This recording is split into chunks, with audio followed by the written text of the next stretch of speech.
Здравствуйте, в эфире «Настоящее время». С вами из студии в Вашингтоне Наташа Мозговая. Тема нашего специального выпуска «Крым. Год аннексии». В программе сегодня «Кому в Крыму жить хорошо, а кому и не очень?», нарушение прав человека на полуострове и смирится ли Украина с потерей Крыма, а Запад с аннексией. Передаем слово коллегам в Праге. Сергей? Спасибо, Наташа. События дня в настоящем времени из Праги. Я Сергей Дорофеев. Здравствуйте.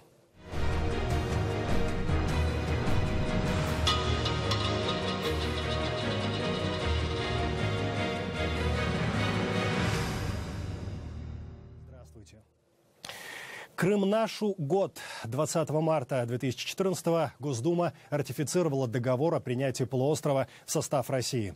Перед этим было так называемое голосование в Верховном Совете Крыма под дулами автоматов вежливых людей, захват украинских военных баз, блокирование украинских судов на рейде.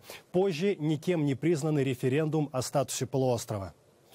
В 2015-м в России все это отмечают целую неделю. В эфире федеральных каналов Путин поет, возгласы, танцы и слезы радости за Крым. Даже жители Хабаровска. Из командировки на полуостров вернулся Александр Касаткин. Вот его очерк. Спустя 35 лет я снова лечу в Крым все тем же аэрофлотом. Сейчас не сезон, однако самолет Москва-Симферополь набит битком людьми, правда, без детей, видимо, командировочными. Встречающие таксисты удивили ночным тарифом в 7 часов вечера и единодушной ценой до центра города свыше 1000 рублей или 17 долларов. Если позвонить по номеру заказа городского такси, то стоимость дороги до центра уменьшается в 3 раза. Правда, из российских мобильных операторов в Крыму работает только МТС, а остальным придется купить новую сим-карту. На полуостров летают российские самолеты и ходит российский паром. Про возможность сухопутного сообщения жители невесело шутят, что Крым стал островом. Впрочем, эта шутка не только о транспортных препятствиях. Многие вспоминают недобрым словом прошлогоднее выключение Украиной электричества и блокировку Северокрымского канала, по которому поступало более 80% пресной воды на окруженный морской водой полуостров. Украина выключила свет, и везде весь город темный, льет дождь, и мы не знаем, куда ехать. В эти дни Крым празднует годовщину так называемого воссоединения с Россией, и отели с номерами по московским ценам забиты под завязку. На рецепции маленького отеля вдалеке от центра крымской столицы меня встретили предложением выбрать между номером со светом и номером с телевизором. Выбрал номер со светом и ошибся. Телевизор может дать немного света, но гарантирует работоспособность розеток. Все надежды, даже спустя год после аннексии, у крымчан связаны с российской властью. Практически каждый житель, с которым удалось поговорить, так или иначе упомянул благодарность России и лично Владимиру Владимировичу Путину за то, что в Крыму нет войны, как на Донбассе. Россиянину легко в Крыму. Все окружающее напоминает сбывшуюся мечту советского особиста. Кругом декларируется российский патриотизм, инакомыслящие вот-вот окончательно замолчат, сгинут или уедут. И единомыслие восторжествует. Еще раз выступали где-то через месяц. Ага. Понятно? Ну, тогда уже я ребят подобрал, тогда уже мы дали так, что после того никого не вижу. Вот год прошло, год почти проходит. Никого ни разу не видел на набережной. А пока не сезон. Сейчас в Крыму много осторожных надежд на туристов. Осторожных, потому что прошлый сезон не был удачным, и к лучшему изменилось пока слишком мало. Ну, народу было, Крым же был в Украине, у нас Ялта – это летняя столица, город выходного дня. Всегда люди приезжали в любое время года просто на выходные дни, на 3 дня, на 2 дня. Стабильность была какая-то. Массандровский завод «Вин» переживает уже вторую волну национализации, которая в этот раз поглотила не только производство, но и экскурсии и дегустационный зал. В фирменном магазине скучающие работники не знают, что будет дальше.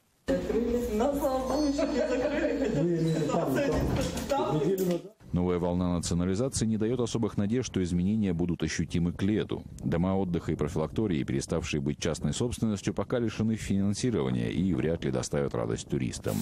Цены в Крыму весьма неоднородны. Таксист с радостью рассказал, что успел выкупить после перерасчета гривны на рубль детский автомобиль для сына, который сейчас подорожал в 4 раза. Обед на двоих в Симферополе или Бахчисарае стоит так же, как и 2 чашки кофе на Ялтинской набережной, около 17 долларов. В Симферополе улицы города забиты пробками. Дороги не ремонтируются десятилетиями, но жители не жалуются, потому что все силы дорожников брошены на расширение трассы на Керчь. Той самой, по которой сейчас в Крым от парома машинами доставляют из России буквально все для жизни островитян. Мать детей не бросит, говорят одни крымчане, а другие на вопросы о нынешней жизни просто улыбаются. Александр Касаткин. Настоящее время из Крыма.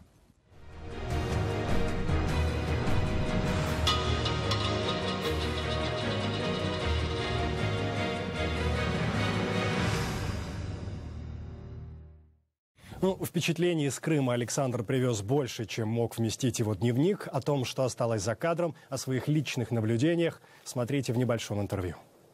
С каким главным ощущением ты вернулся из командировки? Вот это основное послевкусие после поездки в Крым. Главная радость заключается в том, что я вернулся. А у тебя были сомнения, когда ты был там? Дело в том, что я впервые оказался в ситуации, когда вокруг очень много не только людей в форме, но и очень много людей в гражданской одежде, которые выглядят вполне себе как офицеры, да, по выправке и по стрижке, по выражению лица, которые ходят за тобой и просто ходят. То есть они понимали, что ты не турист? Видимо, у них были такие подозрения. Поскольку я все время снимал на мобильный телефон, я пытался разговаривать с людьми на улице, о интервью речи не было, но, по крайней мере, просто узнать о том, как живут люди, как они ощущают себя вот, в преддверии праздника, во время праздника.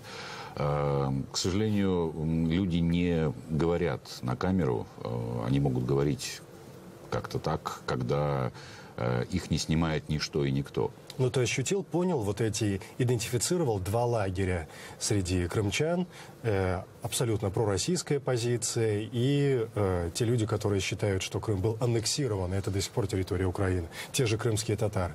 Нет, поскольку, в принципе, я считаю, в принципе, по моим ощущениям, возможно, крымчане сейчас слились в этом со всей остальной территорией России, в том, что, чтобы не поссориться, давайте не будем говорить о политике, а особенно с незнакомыми людьми. Мы рады, что Крым российский. Других разговоров услышать невозможно. То есть практически как о покойнике, да, либо хорошо, либо никак. Крым по-прежнему Украина. Так свою статью для издания Wall Street Journal называет президент Петр Порошенко. У меня цитата. Год спустя Крым остается частью Украины. Рано или поздно Крым вернется. Наша совместная обязанность сделать это как можно скорее из уважения прав наших граждан, международного права и ради сохранения глобальной безопасности. Ну и в эти дни весь украинский политикум говорит об аннексии Крыма. Наш коллега в Киеве Виталий Портников взял интервью руководителя партии «Всеукраинское объединение Батькивщина» Юлии Тимошенко. Вот фрагмент беседы. Я уверена в том, что и Крым, и Донбасс вернутся в Украину. И для этого не нужно сейчас изобретать никаких уникальных новых путей достижения этого результата. Путь очевиден. Неизбежным для западного цивилизованного мира есть уничтожение режима Кремля. Неизбежным, я подчеркиваю. Уничтожение в каком виде? Политически, экономически, финансово. Режим, который сегодня навязал России, Украине, миру вот эту философию агрессии и эту реальность войны, он должен быть уничтожен. Политически, финансово, экономически. Теперь стоит вопрос. Это уничтожение, то, что это уничтожение произойдет, в этом нет никакого сомнения. Вопрос, первое, времени. Второе, цены, которую заплатит за это мир. И третье, цены, которую за это заплатит Россия. Крым. О новом статусе полуострова сказано много. Споры и дискуссии продолжаются, но слова остаются словами. Мы собрали только факты. От марта 2014 до марта 2015. Даты и события без аналитики. Каким последний год войдет в историю Крыма? –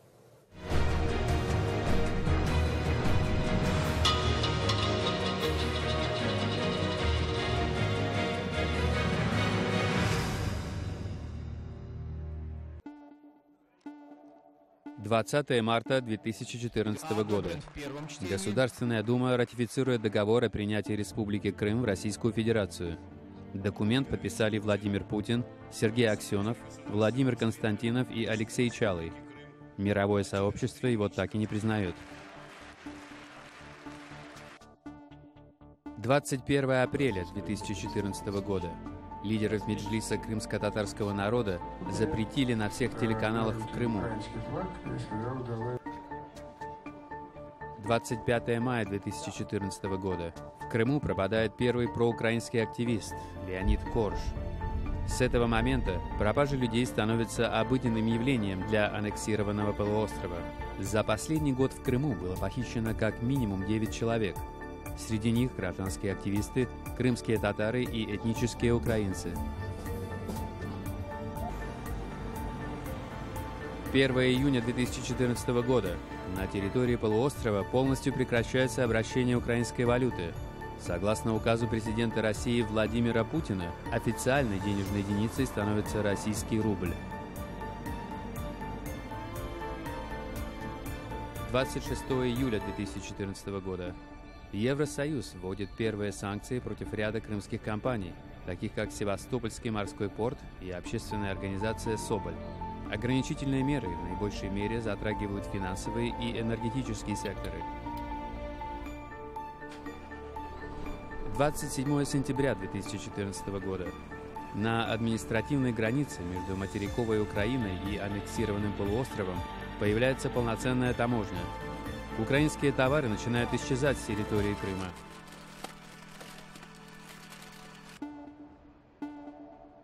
26 декабря 2014 года. С территории Крыма также уходят и международные платежные системы Visa и MasterCard. За ними в рамках санкций, введенных США против России, следуют Apple, Google и Amazon. 26 января 2015 года.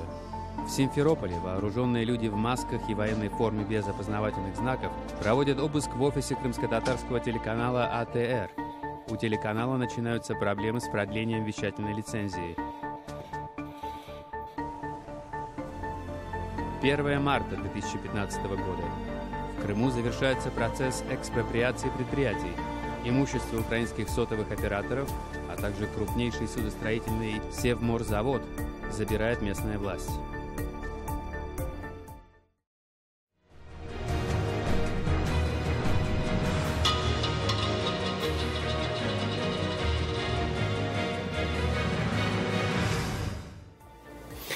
Это «Настоящее время», и далее у нас эфир из Вашингтона. Взгляд из США на аннексированный полуостров. Наташа.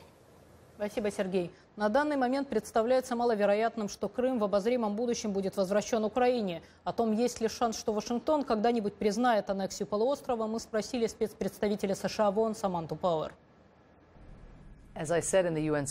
Как я уже заявила на заседании Совета Безопасности ООН, в то время, когда Россия стремилась к осуществлению аннексии Крыма, то, что вору удалось украсть, не означает, что он действительно имеет право на владение краденым. Крым является частью Украины и останется таковой. В то время как Россия предпринимала шаги, направленные на аннексию, США настаивали на голосовании в Генеральной Ассамблее, и 100 стран-членов ООН выступили с заявлением, что будут неизменно уважать суверенитет и территориальную целостность Украины и не признают результатов псевдореферендума, устроенного в Крыму. Эти 100 голосов важны, поскольку ООН не признает и не может признать законность российской аннексии или законность мнимой независимости Крыма. С точки зрения ООН, географическая карта не изменилась. Крым останется частью Украины, и члены ООН заявили о намерении убедиться, что это так и есть.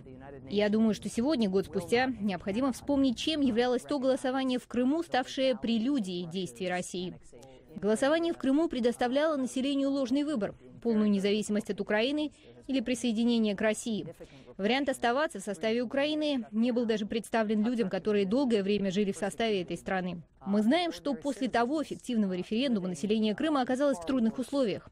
Инакомыслие подавляется, свобода СМИ ликвидируется, татарское население подвергается преследованиям, обычные жители оказались в гораздо менее благоприятной ситуации, чем до захвата территории России. Соединенные Штаты никогда не признают действий России по аннексии Крыма. Санкции, введенные в связи с ролью России по отношению к Крыму, останутся в силе, пока Россия продолжает творить беззаконие. Но главное, мы всем сердцем сочувствуем жителям Крыма, пострадавшим в результате этой чудовищной агрессии. Совет Безопасности ООН провел вчера неформальную встречу, посвященную ситуации с правами человека в Крыму. Мероприятие игнорировали Россия, Китай, Венесуэла и Ангола. Российские дипломаты назвали его провокационным. Перед членами Совбеза выступил лидер крымских татар Мустафа Джемилев, который призвал Запад не ослаблять санкции против России и предоставить Украине оружие для самозащиты. Джемилев также сообщил, что многие члены общины пытаются покинуть Крым. Мы постоянно обращаемся к своим соотечественникам с призывом не покидать Крым. Как бы тяжело не было, терпеть, потому что мы за возвращение на свою родину после депортации 1944 года многие годы боролись. Но та обстановка несвободы, полное отсутствие демократических свобод, обстановка страха и ухудшение социального положения, она вынуждает людей покидать свою родину. И я думаю, что этот вот поток будет увеличиваться, потому что сейчас оккупационные власти принудительно призывают всех в российскую армию. И я не думаю, что среди крымских татар найдется какое-то число людей, которые захотели бы дать присягу на верность Российской Федерации и служить российской армии. Крымские татары активно выступали против аннексии. О жизни общины год спустя репортаж нашего корреспондента Даниэла Шерфа из Крыма.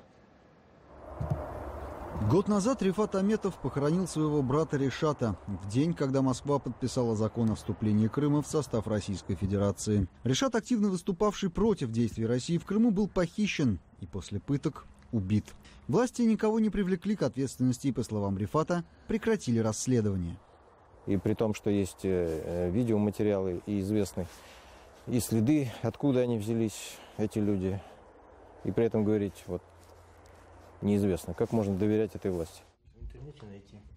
Абдуришид Джипаров рассказывает, что его 19-летний сын Ислам любил спорт и хорошо учился. И в отличие от отца, совсем не интересовался политикой. В сентябре прошлого года юноша был похищен вместе со своей двоюродной сестрой. Свидетели инцидента видели, как их затолкали в автомобиль люди в черной форме. Об их судьбе ничего не известно. К ответственности за похищение никто привлечен не был. Джипаров считает, что к исчезновению его сына и племянницы причастны российские спецслужбы. Почему? Это возмездие за его прошлую работу на посту заместителя председателя Меджлиса. К этому давно, во-первых, готовились. Во-вторых, это как бы дело не одного дня и не случайное дело. Ну и потом готовились основательно, ну а раз так, ну, это не дело одного и двух-трех людей. Это системно, это служба, это отработано все. По его словам, за несколько дней до исчезновения Ислама за их домом велось наблюдение, а друзей вызывали на допросы. Старший сын Джипарова уехал воевать в Сирию, и поэтому семья могла оказаться в поле зрения служб безопасности. С момента аннексии Крыма власти запретили деятельность некоторых лидеров крымских татар и вытеснили Меджлис из его офисов. Это очень затрудняет работу, отмечает глава избирательной комиссии Меджлиса Заир Смедля. За этот год, да, с момента происшедших изменений, мы наблюдали и убийства крымских татар, исчезновение крымско-татарских активистов, повальные обыски в мечетях, в медресе, в домах крымско-татарских активистов, незаконные аресты и задержания.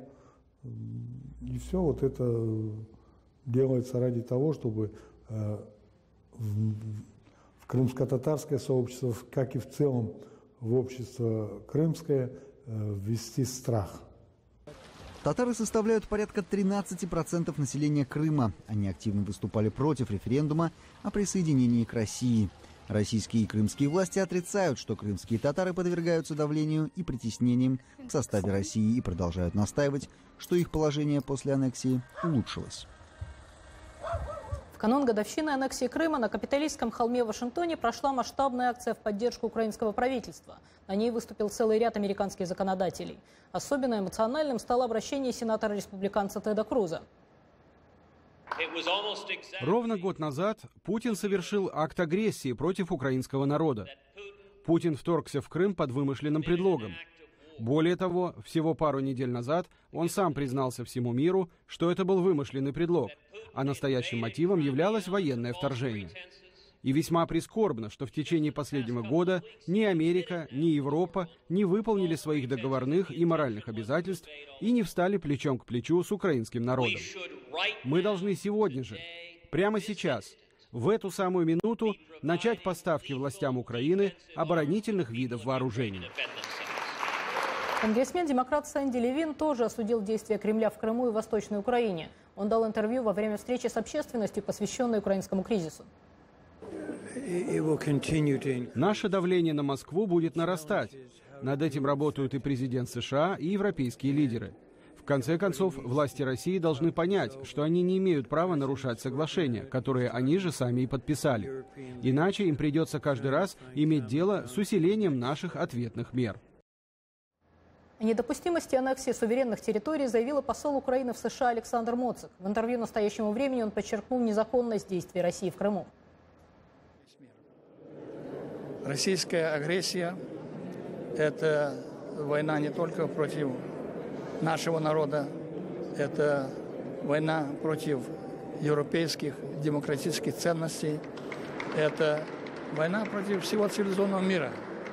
Потому что в 21 веке пытаться решать какие-то вопросы силой, притом изменять границы, притом аннексировать часть территории, это абсолютно неприемлемо. Это грубейшее нарушение Устава ООН, Хельсинского заключительного акта, ну и наших с Россией двусторонних отношений. После аннексии Крыма гражданское население и военные Украины были фактически поставлены перед выбором – стать россиянами или уехать. Жизнь с украинским паспортом стала дискомфортной. Большая часть выбрала российское гражданство и службу в российских войсках. Подробности в сюжете нашего корреспондента из Севастополя. После аннексии Крыма украинские военные, служившие на полуострове, были поставлены перед выбором – перейти на сторону России или покинуть Крым. По словам бывшего офицера Вооруженных сил Украины Александра, в условиях слабого правительства в Киеве большая часть его сослуживцев выбрала службу России, в том числе и он сам. Самое тяжелое, то, что у меня остался отец на Украине, то, что я знал, то, что туда просто я буду невыездным. Вот это было самое тяжелое. Юрий Сердюк служил в вооруженных силах Украины, но после аннексии он подал документы на оформление военной пенсии в России. Я могу даже сказать, вот у меня родители пенсионеры, то есть при Украине их пенсия, и то есть вот для сравнения та пенсия, которую они получали на Украине, и та, которую они получают в России, они живут лучше. Однако не все согласны менять украинское гражданство на российское. 33-летний Андрей живет со своим младшим братом, бывшим офицером Украины, перешедшим на службу России, чтобы прокормить двоих детей. По словам Андрея, это решение брату далось нелегко. Однако сам он не намерен отказываться от гражданства Украины. Скорее повлияло, и они стали более напряженными в каких-то моментах. Где-то какие-то недосказанности, где-то просто где-то промолчать. Лично меня там какие-то моменты раздражают, когда он в этой военной форме, допустим, российской. Андрей говорит, что пока он может работать, имея украинское гражданство, он останется в Крыму. Хотя и признает, что Россия не откажется от полуострова в ближайшем будущем. Я слежу за новостями, смотрю, что в Киеве происходит, что там им не до Крыма. Но все равно надежда есть, и у меня есть знакомые, друзья, с которыми мы общаемся, которые тоже очень надеются, верят, что Крым вернется. А пока Россия демонтирует немногие оставшиеся символы принадлежности Крыма Украине. И аннексия продолжает оставаться фактором раскола среди крымчан. Время передавать слово коллегам в Праге. Сергей? От Москвы до самых до окраин, с южных гор до северных морей, присоединение Крыма Россия празднует всю неделю и повсеместно. Выпуски новостей федеральных каналов начинаются с патриотических криков и лозунгов массовых мероприятий. Мы выбрали некоторые любопытные кадры недели, которых нельзя было увидеть в эфире официальных СМИ. Слава крымчанам! Слава крымской весне! Слава России! Праздничные митинги шагали всю неделю. Годовщину русской весны начали отмечать в Крыму и закончили в Москве. Настроение у людей было приподнятое. Они пели песни и читали стихи. В мире бедности и предательства есть приятное обстоятельство. Крым российский стал. Это здорово! Правда, не все понимали, чему эти митинги посвящены и что написано на плакатах, которые они держали в руках. А что должен признать Обама, по-вашему? Признать Обама за очевидный. Ну а что? Ну а вы здесь почему? С друзьями. С друзьями? Да. Друзья вас позвали сюда, да? А чему посвящен этот митинг, вы знаете? Как? А чему посвящен этот митинг, вы знаете? Нет. В приступах эйфории люди не только прославляли Путина, но и мечтали о продолжении его карьеры. Путин президент мира во всем мире! Некоторые из выступавших забывали слова и выдавали себя жестами. И Крым, Севастополь встали на свою защиту. Они поднялись. Честь им и слава за это! Честь и слава! Иногда казалось, что сама природа нарушает сценарий торжественных мероприятий. Выпущенные к облакам птицы садились на асфальт,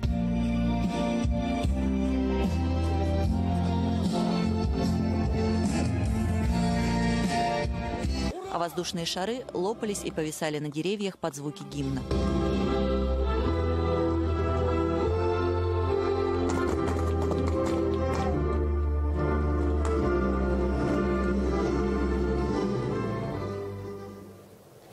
Вновь время эфира из Вашингтона. Наташа, продолжайте. Да, на данном этапе можно сказать, что мировая общественность, в общем, осведомлена о фактах российского военного вмешательства в Украине. Однако споры в стиле классических для русской литературы вопросов «кто виноват и что делать» продолжаются по обе стороны Атлантики. На эти вопросы попытались ответить участники круглого стола под названием «Война в Украине. Истоки российского поведения», прошедшего в центре Вудро Вильсона в Вашингтоне. Причин российской агрессии было названо немало. Высказывались и оригинальные теории. Так, старший научный сотрудник Американского совета по международным отношениям Уэйн Мэри возложил всю вину за украинский конфликт на Евросоюз, подписавший с Киевом соглашение об ассоциации. В Украине Путин столкнулся с двумя проблемами: коллапсом правительства Януковича и политикой Европейского Союза в форме подписания соглашения об ассоциации, который, как считает Путин, помешает превосходству и влиянию России в Украине. С этой позицией не согласился присутствовавший в зале старший научный сотрудник Института Каттона Андрей Ларионов. Это позиция этого автора, который обнаружил, что причиной войны Путина против Украины является решение Европы или согласие Европы на Евроассоциацию Украины, что выглядит как минимум нелепо, а более адекватно выглядит как предложение путинской пропаганды для западного и американского обывателя. Мы знаем случаи исторические, в том числе последнего времени, когда совершались акты агрессии и аннексии, попытки аннексии. Тем не менее, так или иначе, раньше или позже восстанавливалось международное право, и страны восстанавливали суверенитет. Когда Индонезия оккупировала Восточный Тимор, потребовалось больше 2 десятилетий. Тем не менее, приход демократического правительства в Индонезии и желание соблюдать нормы международного права привели к неизбежному восстановлению независимости и суверенитета Восточного Тимора. В американском экспертном сообществе существуют разные, порой диаметрально противоположные точки зрения о причинах возникновения и развития украинского кризиса. Однако, похоже, все участники обсуждения сходятся во мнении, что разрешение этого конфликта невозможно в краткосрочной перспективе. Игорь Тихоненко, Сергей Москалев. Специально для «Настоящего времени», Вашингтон. Мы благодарим коллег в Вашингтоне и всех наших зрителей. Смотрите нас в эфире своих национальных телеканалов. Настоящее время вновь наступит уже завтра. Нет, в понедельник. Я Сергей Дорофеев. Всего доброго. До свидания.